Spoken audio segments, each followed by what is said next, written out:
আমি এখন কি করব বলেন? কর্তৃপক্ষ আমারে বলেছে হুজুর থানায় আমাদের মসলেকা নিয়ে ছেড়ে দিয়েছে। দেখলাম 1.5 লক্ষ টাকা জরিমানা, এরপরে 1 বছরের মনে হয় সশ্রম কারাদণ্ড 6 মাসে। চিন্তা করেছেন আপনি? এই বাংলাদেশে আমরা বড় বিপদে আছি ভাই। এদের দশকে কোরআন থেকে কথা বলতে আসলেই দেখতাম এটা বলা যাবে না, ওটা বলা যাবে না, এটা বলবেন না, ওটা বলবেন না। হাসিনার পতন হবার পরে ভাবলাম যে এই বাংলাদেশে এখন থেকে হয়তো হক কথা ওপেনে বলা যাবে। কিসের কি? ও হাসিনা চলে যাবার পরে 14 হাসিনা এই বাংলাদেশে দাঁড়িয়ে গিয়েছে। এদের দশকে হাসিনা যা করেনি এই 14 হাসিনা তার চেয়ে বেশি করছে। এগুলি করা যাবে না, আল্লাহ নারাজ হবে। মানুষের তৈরি করা মতবাদ দিয়ে, আইন দিয়ে পৃথিবীতে কেউ শান্তি প্রতিষ্ঠা করার চেষ্টা করলে সম্ভব? পারে? এ পৃথিবীতে কেউ যদি শান্তি প্রতিষ্ঠা করতে চায়, আল্লাহর আইন প্রতিষ্ঠা, আল্লাহর কোরআনের বিধান কায়েম করা ছাড়া কোনো উপায় নেই। বলেন তো? আল্লাহর বিধান কায়েম হবে, আল্লাহর আইন প্রতিষ্ঠিত হবে, আল্লাহর আইনে দেশ চলবে। তো এমনি এমনি চলবে না। এগুলির রূপরেখা তো আলেমদেরকে তুলে ধরা লাগবে ভাই।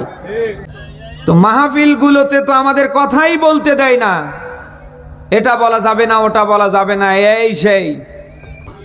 আমরা কি এই বাংলাদেশ সামনে দেখতে চাই? আল্লাহর কথা হবে, কোরআনের কথা হবে ওপেনে। কিসের গোপন? কিসের এটা বলা যাবে না, ওটা বলা যাবে না?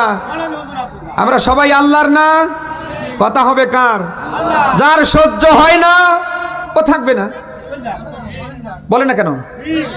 আপনার যদি সহ্য না হয় আপনি চলে যান। আপনার জোর করে শুনতে হবে, ফতোয়া কে দিয়েছে?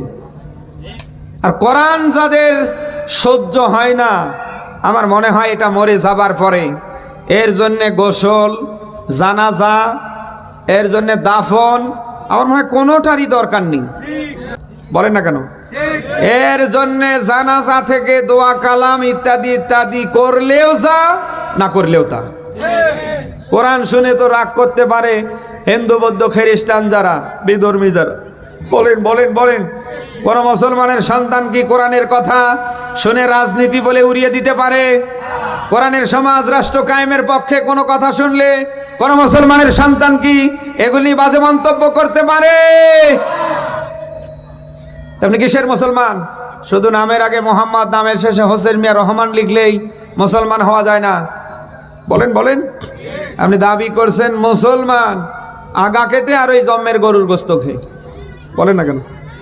ওই আমির হামজা ভাই ফেরাই বলে না যে আগা কেটে আর গরুর গোস্ত খেয়ে মুসলমান দাবি করলে হবে না। আপনার মতো অনেক হিন্দু, বৌদ্ধ, খ্রিস্টানের আগা কাটা আছে। বলেন না কেন?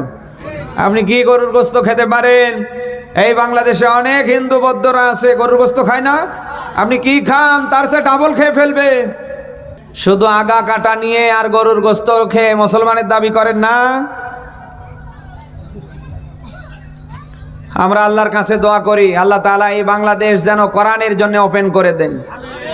আগামীতে যারা এই ক্ষমতায় আসুক তারা যেন প্রথম নম্বর কাজ করে জমিন আল্লাহর, কোরআনের কথা হবে আল্লাহর। কিসের বাধা? কিসের প্রশাসনের অনুমতি? কিসের কি? এতদিন তো ভালোই চলছিল, এখন আবার আগের মতো ভেলকিবাজি নাটক শুরু হয়ে গেছে। বলেন না কেন? এর আগে মাহফিলগুলো করলাম, কোনো অনুমতি নেই, কিছু নেই, আবার সুর যেন পরিবর্তন হয়ে গিয়েছে।